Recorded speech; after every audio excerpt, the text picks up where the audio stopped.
तो आप लोग इस वीडियो को लास्ट तक दिखेगा। सो फ्रेंड, तो वीडियो देखने से पहले अगर आप हमारे चैनल पर नए हैं तो चैनल को कर लीजिए सब्सक्राइब और नीचे देखिए बेल आइकन को प्रेस कर दीजिए, जिससे मेरी नई वीडियो में अपलोड करूँ उसका नोटिफिकेशन सबसे पहले आपके पास पहुँचे। और फ्रेंड्स, तो अगर आप लोगों का एक एक लाइक हमारे लिए बहुत ही ज़्यादा इंपॉर्टेंट होता है, क्योंकि आप लोगों के लाइक से ही हमें मोटिवेशन मिलता है और हम अपनी आगे वीडियो डालने के लिए मोटिवेट होते हैं। सो गाइस, आप लोग इस वीडियो को लाइक कर दीजिएगा। सो फ्रेंड्स, तो चलिए फटाफट से बिना टाइम वेस्ट किए हुए हम अपने वीडियो की तरफ बढ़ते हैं।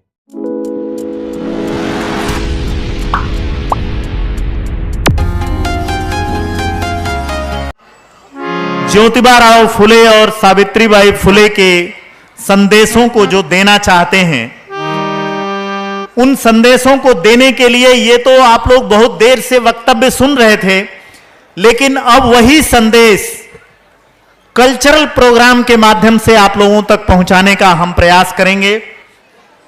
सम्राट अशोक क्लब शाखा कानपुर से आई है, जिस टीम ने इतनी मेहनत करके और उस ड्रामा को तैयार किया है, उस टीम का संचालन करने के लिए माननीय रश्मि कुशवाहा जी से मैं अनुरोध करता हूं कि वे आएं और अपनी टीम को गाइडलाइंस दें। लोहे की तेज लेखनी से पत्थर को तराशा जाता था। लोहे की तेज लेखनी से पत्थर को तराशा जाता था। हर एक वार हथौड़े का भारत को और चकाता था। मैत्री, करुणा, मानवता के संदेश हुए कायम, जिसमें अशोक के उस भारत को कर्मों से संवारा जाता था। अशोक के उस भारत को कर्मों से संवारा जाता था। धम्म विजय दिवस की मंगल कामनाओं के साथ मैं रश्मि कुशवाहा अपने साथी कलाकारों के साथ प्रस्तुत कर रही हूं नाटिका स्त्री शिक्षा की मसाल सावित्रीबाई फुले।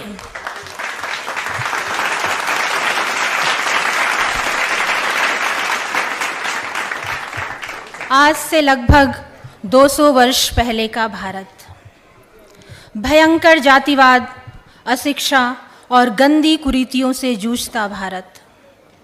समाज चलाने के सारे नियम उच्च जातियों ने अपने फायदे के अनुसार बना रखे थे। पूरे भारत में महिलाओं और निम्न जातियों की दशा अत्यंत दयनीय थी। स्त्रियों के शोषण के लिए अनेक घृणित कुप्रथाओं को धार्मिक जामा पहनाकर पूरे समाज पर थोपा गया था। पुनर्जन्म और परलोक का भय दिखाकर लोगों का जीवन मुश्किलों से भर दिया गया था। जहां बाल विवाह से नन्हे बच्चों का बचपन छीन लिया गया था, तो वहीं सती प्रथा से युवा विधवाओं की धन संपत्ति छीनकर उन्हें उनके मृत पति के साथ जिंदा जला दिया जाता था। जो स्त्रियां किसी कारणवश बच भी गई हैं, तो उनका सब कुछ छीनकर, उनका सर मुंडवाकर घर से बाहर निकाल दिया जाता था।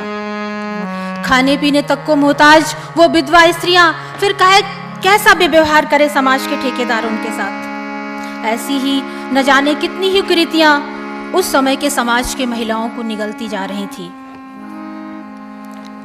कुरीतियों से जकड़े इसी भारत में सावित्रीबाई फुले और ज्योतिबा राव फुले भी बड़े हो रहे थे।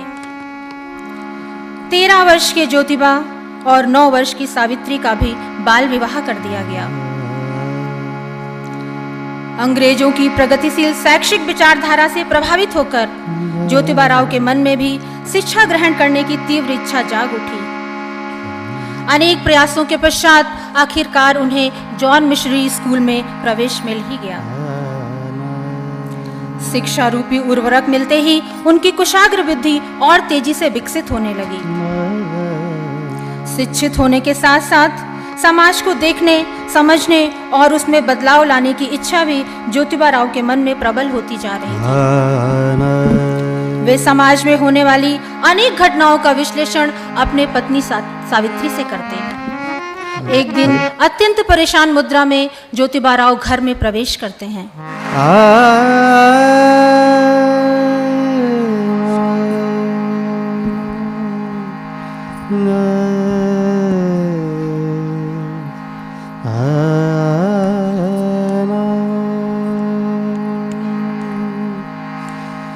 ये लीजिए, पानी पी लीजिए।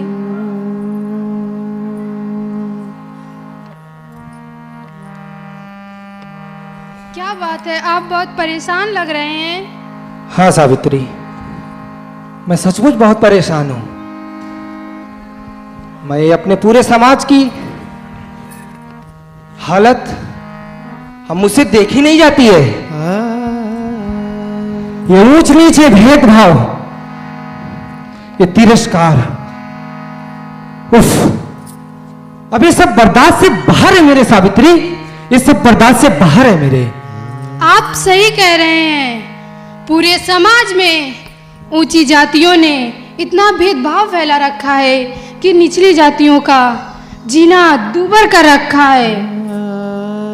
सावित्री, दरअसल में ये पिछड़े और दबके लोग नहीं समझते हैं कि वे गुलाम हैं। वे अपनी गुलामी को अपने भाग्य में लिखा हुआ समझकर भोग रहे हैं। सावित्री, वो उसी में मग्न है। वे नहीं समझ पा रहे हैं क्या गलत है क्या सही है। आपकी बात बिल्कुल सही है। इन पुरोहितों ने पूरे समाज को लालच और भय दिखाकर यह समझा रखा है कि ऊंची जातियों की सेवा करना ही इनका जीवन है। सावित्री, आप इन महिलाओं की हालत देख रही हो। मौत से बदतर जिंदगी जीने को मजबूर हैं ये लोग। मेरे लिए भी अब यह सब असहनीय है। मुझसे भी अब यह सब देखा नहीं जाता। अभी अपने पड़ोस की सुनैना को ही देख लो, जिसके विवाह के पूरे 2 साल भी नहीं हुए थे और उसके पति की मृत्यु हो गई। और जो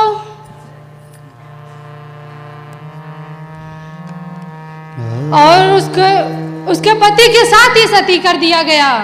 वह कितना चीखी चिल्लाई पर किसी ने उसकी एक ना सुनी। और जो उसकी धन संपत्ति भी थी, मंदिर के पुजारी ने हड़प ली। सावित्री,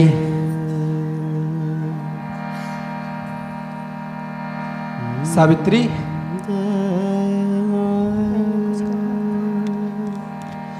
वे नहीं समझ रहे हैं।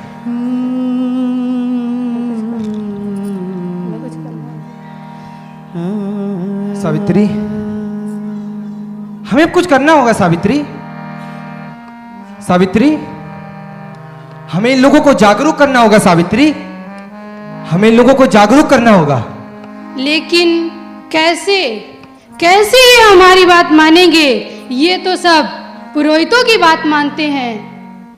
सावित्री, आप परेशान न हो, इसका भी उपाय मुझे सूझ गया है। अच्छा, क्या? मैं तुम्हें पढ़ाऊंगा। आप मुझे पढ़ाएंगे? हाँ सावित्री, मैं तुम्हें पढ़ाऊंगा। और जब तुम पढ़ लिख जाओगी ना, तो फिर अन्य महिलाओं को शिक्षित करना। एक से 2, 2 से 4। तुम देखना सावित्री, ऐसे ही अपना कारवां बढ़ चलेगा। अगर यही रास्ता है तो मैं जरूर पढ़ूंगी। और मैं बहुत खुश हूं कि आपने मुझे इस योग्य समझा। सावित्री, जब अपना कारवां बढ़ चलेगा ना, तो इन पुरोहितों के बनाए हुए विधान और रचे हुए उनके षड्यंत्र की हम किस तरह धज्जियां उड़ाते हैं। ठीक है, मैं और सगुड़ा बहन आज से ही पढ़ाई शुरू करेंगे। चलो।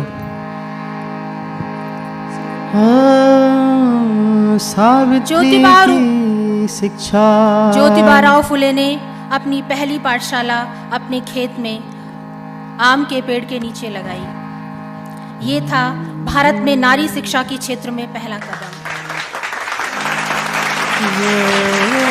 सावित्रीबाई फुले और सगुणाबाई फुले इस पाठशाला की पहली 2 छात्राएं। धीरे धीरे उनकी पढ़ाई में रुचि बढ़ती चली गई। सावित्रीबाई फुले पढ़ने लिखने में होशियार थी। उन्होंने अनेक साहित्यकारों का अध्ययन किया। उन्हें समझ में आ चुका था कि अगर स्त्रियां शिक्षित होंगी तो उनके पूरे परिवार शिक्षित और जागरूक हो जाएंगे। अब स्त्रियों को शिक्षित करना ही समाज सुधार की चाबी थी। इसलिए फुले दंपत्ति ने बालिका विद्यालय खोलने का निश्चय किया। आखिरकार 14 जनवरी 1848 को पहली बालिका पाठशाला तात्या साहब भिड़े के मकान में खुली। पाठशाला खोलना आसान काम नहीं था फुले दंपत्ति के लिए। जहां पूरा समाज धर्मशास्त्रों के झांसे में आकर स्त्री शिक्षा का प्रबल विरोधी था, तो वहीं कुछ एक लोगों ने इनका सहयोग भी किया।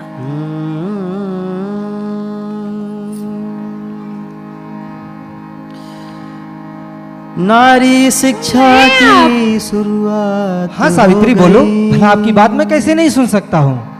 वो हमें अपनी पाठशाला के लिए कुछ छात्राओं को एकत्रित करना है।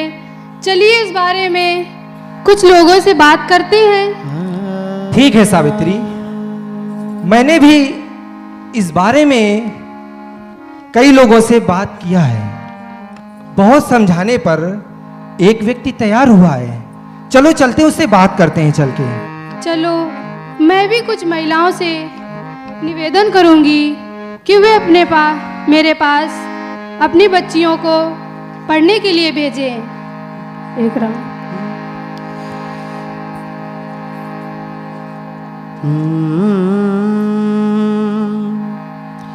नारी शिक्षा की शुरुआत हो गई।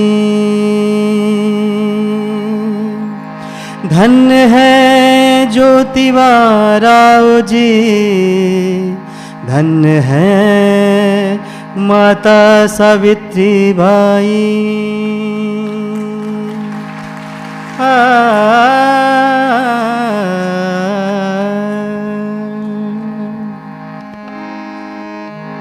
बहन शांति बहन, दरवाजा खोलो।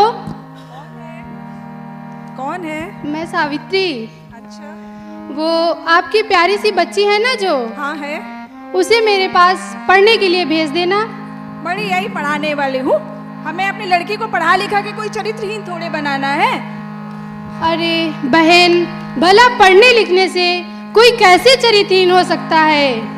हमारे समाज में स्त्रियों की हालत बहुत खराब है, और बच्चियां पढ़ेंगी लिखेंगी तो वह आगे चलकर समझ पाएंगी क्या सही है और क्या गलत है। वो तो ठीक कह रही हो बहन, लेकिन तुमने जो ये पढ़ाई का काम शुरू किया है, ये समाज के ठेकेदार तुम्हारा जीना हराम कर देंगे। बहन, अब जो भी होगा देखा जाएगा। मैंने जो सोच लिया है मैं वह करके ही दम लूंगी। अब जो होगा सो देखा जाएगा। नई एक शुरुआत हो गई। नारियां और बेटियां भी पढ़ेंगी।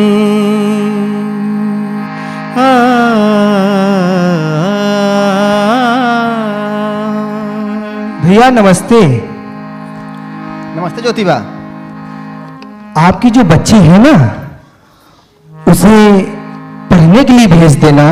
हमने एक विद्यालय खोला है जिसमें हमारी पत्नी सावित्री पढ़ाएंगी बच्चियों को। अब तुम भी ज्योतिबा क्या नई नई रीत चलाने चले हो? बेटियां कहाँ पढ़ने जाएगी? उन्हें तो चूल्हा चौका ही करना है। आपकी बात सही है। बेटियां चूल्हा चौका करती आई हैं और कर रही हैं और करेंगी। यदि वह पढ़ लिख जाएंगी तो उन्हें बोध हो जाएगा क्या सत्य है क्या असत्य है। वह अपनी अच्छी जिंदगी जी पाएंगी और उनकी आने वाली पीढ़ी भी शिक्षित हो जाएगी, जिससे हमारा पूरा समाज शिक्षित हो जाएगा। अच्छा ठीक है, अगर सावित्री बहन पढ़ाएगी तो मैं भी अपनी बेटी को भेजता हूँ। ठीक है, बहुत बहुत धन्यवाद आपका भैया। नमस्ते भैया।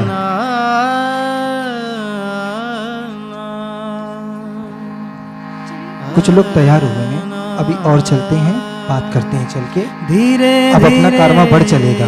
कारवां बढ़ चला। धीरे धीरे कारवां बढ़ चला। बढ़ चला बेटियां पढ़ने लगी।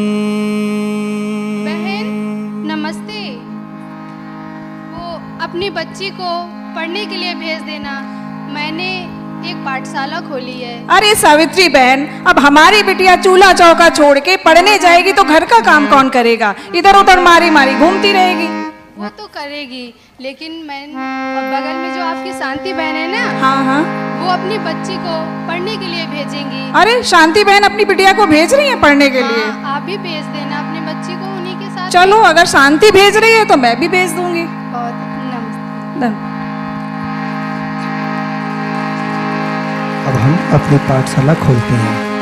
मैं जब तक और लोगों से बात करता हूँ। सावित्री की बातें सुनकर महिलाओं में एक हिम्मत सी आ जाती है।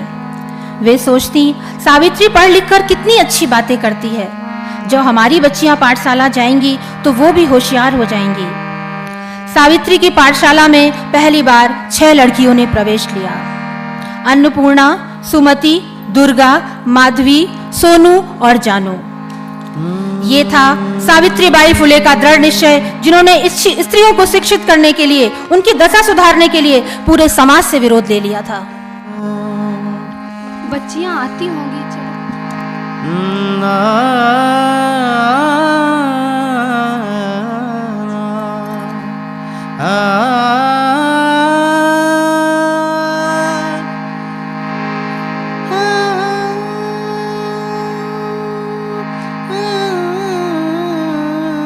आओ बच्चों, अंदर आओ।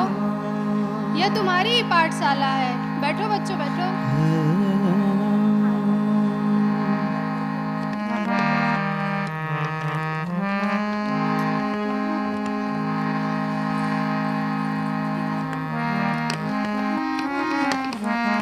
आप बेटा इधर बैठ जाओ। नारी जीवन में एक नई बच्चों, शुरुआत आपका हो नाम क्या है? गई। मेरा नाम माधवी है। बहुत प्यारा नाम है बच्ची, जितनी प्यारी हो उतना प्यारा नाम भी है। और आपका? मेरा नाम सुमति है। आपका भी बड़ा प्यारा नाम है। अच्छा बच्चों, मैं तुम सबको आज गिनती सिखाती हूँ। गिनती क्या होती है? अच्छा बच्चों, चलो मैं तुम सबको गिनती, जिसको गिनना कहते हैं, ठीक है? अच्छा बच्चों, मैं ऐसे हाथ करो, फिर मुट्ठी बंद करो। अच्छा, बहुत अच्छे। अब ये वाली उंगली खोलो, इसे 1 कहते हैं। कितना कहते हैं? हाँ, और अगली उंगली खोलो, और उंगली खोलो ये वाली। हाँ, अब इसको 1 2 2। बहुत अच्छे। और अगली उंगली खोलो। हाँ, अब देखो मैं जैसे बोल रही हूँ वैसे बोलना, ठीक है? 1 2 2 3। बहुत अच्छे। और अगली खोलो। हाँ, अब जैसे मैं बोल रही हूँ देखना। 1 2 3 4। सब लोग साथ में गिन लो। जी मैडम। गिन लो। 1 4 5 2। हाँ, देखो अब पूरा हाथ ऐसे खोलो। हाँ, और ऊपर करो, देखो ऐसे। हाँ, अब जैसे मैं बोलूँ फिर बोलना, ठीक है? 1 2 3 4 5। बहुत अच्छे बच्चों, एक बार सब लोग साथ में गिन लो। 1 2 3 4 5। बहुत अच्छे बच्चों।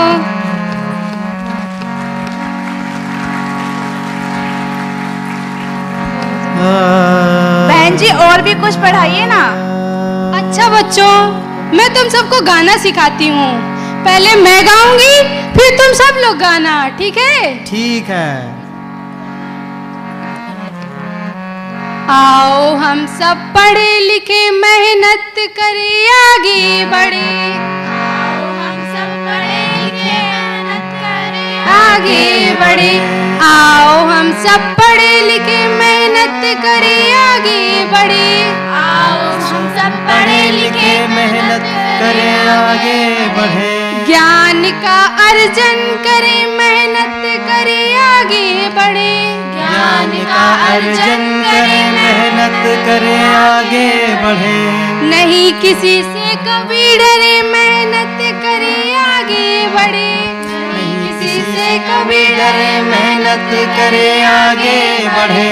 आओ हम सब पढ़े लिखे मेहनत करें आगे बढ़े। आओ हम सब पढ़े लिखे मेहनत करें आगे बढ़े। कैसा लगा बच्चों? बहुत अच्छा। अच्छा लगा जी। अच्छा बच्चों, आज की कक्षा यहीं से समाप्त होती है। कल फिर तुम लोग सब समय पे आ जाना। हाँ, कल फिर से।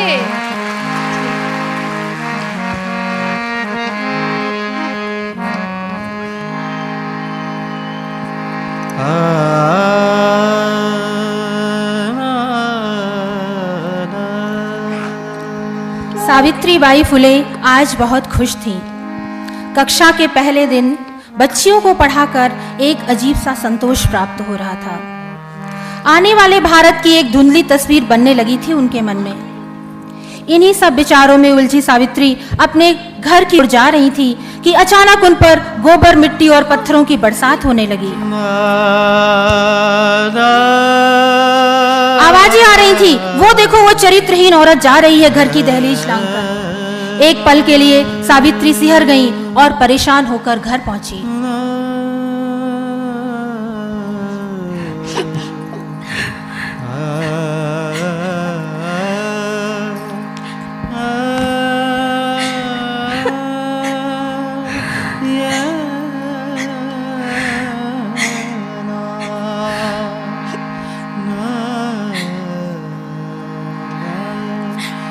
सावित्री, सावित्री, क्या हुआ सावित्री?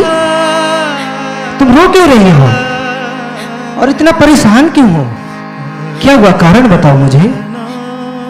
आज पाठशाला से लौटते समय कुछ लोगों ने मुझ पर कीचड़ और गोबर फेंका और मुझे चरित्रहीन कह के ताने भी मार रहे थे।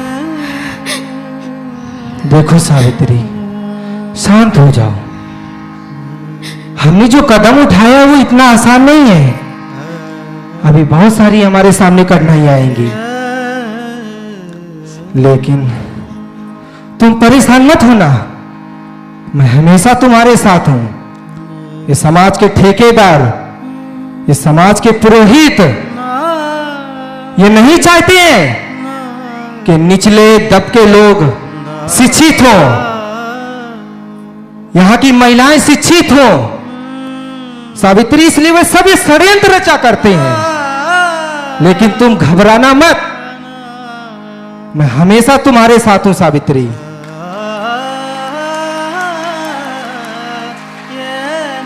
ठीक है, आप सही कह रहे हैं। अब मैं कल से एक और साड़ी अपने साथ ले जाऊंगी। अगर रास्ते में किसी ने मुझ पर कीचड़ फेंका तो मैं पाठशाला में ये साड़ी बदल लूंगी। सावित्री, हमें अभी बहुत लंबा सफर तय करना है। हमें हिम्मत से काम लेना है। इन समाज के ठेकेदारों से बिना डरे हुए हमें अपने कदम बढ़ाने हैं। सावित्री, हमें लक्ष्य प्राप्त करना, हमें अपनी मंजिल प्राप्त करनी है। हमें ये सारा समाज शिक्षित करके ही दम लेना है। सावित्री, हम तुम्हारे साथ हैं, कदम से कदम मिला के चलेंगे सावित्री, पर तुम घबराना मत। ठीक है, आपकी इन्हीं बातों से तो मुझे हिम्मत और ताकत मिलती है। अब मैं अपने लक्ष्य से कभी नहीं डिगूंगी। लोग मुझ पर कीचड़ फेंक सकते हैं, ताने मार सकते हैं, पर मुझे झुका नहीं सकते।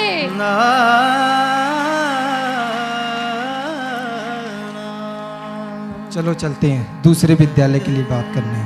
चल दिए दूजे विद्यालय की ओर, शिक्षा का बीज रोपने। सावित्री और ज्योतिबा एक दूसरे की हिम्मत और ताकत थे। पूरे समाज का विरोध झेलने के बाद भी उनके हौसलों में कोई कमी नहीं आई। यहाँ तक कि लोगों के बहकावे में आकर उनके पिता ने उन्हें घर से बाहर निकाल दिया। अपनी मेहनत, लगन और दृढ़ निश्चय के साथ एक के बाद एक 18 कन्या विद्यालयों की स्थापना फुले दंपत्ति ने की। अगर आज स्त्रियां भारत के कोने कोने में शिक्षा ग्रहण कर रही हैं, सभी विभागों के ऊंचे ऊंचे पदों पर आसीन हो रही हैं, देश के राष्ट्रपति और प्रधानमंत्री के पद को सुशोभित कर चुकी हैं, तो इसका श्रेय जाता है सिर्फ और सिर्फ माता सावित्रीबाई फुले को। वे भारत में स्त्री शिक्षा की क्रांति थी, मसाल थी। आज हर पढ़ी लिखी स्त्री ऋणी है माता सावित्रीबाई फुले की। शिक्षा ही नारी मुक्ति का मार्ग है। स्त्रियों, पढ़ो लिखो और आगे बढ़ो। हमें अंधविश्वास और कुरीतियों से दूर रहकर एक समता मूलक समाज की स्थापना करनी होगी। शिक्षा बिना बुद्धि गई और बुद्धि बिना नैतिकता, नैतिकता बिना प्रगति रुक गई और प्रगति के बिना हम मिट गए, यानी गुलाम हो गए। सारी मूल विपत्तियों का एक ही कारण है, वह है अशिक्षा, अशिक्षा, अशिक्षा। इसलिए लिखो, पढ़ो और आगे बढ़ो। लिखो पढ़ो आगे बढ़ो, लिखो पढ़ो आगे बढ़ो, पढ़ो लिखो आगे बढ़ो, ये सबका अधिकार।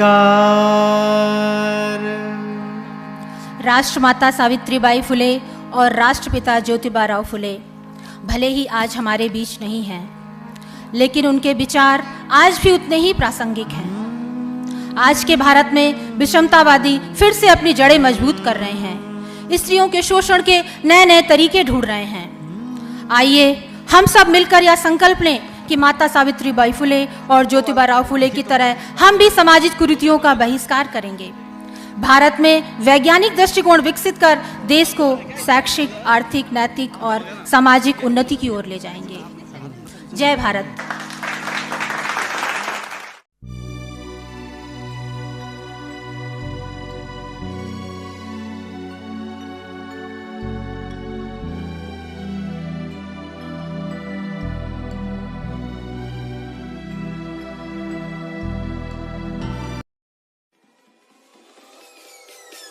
Peace.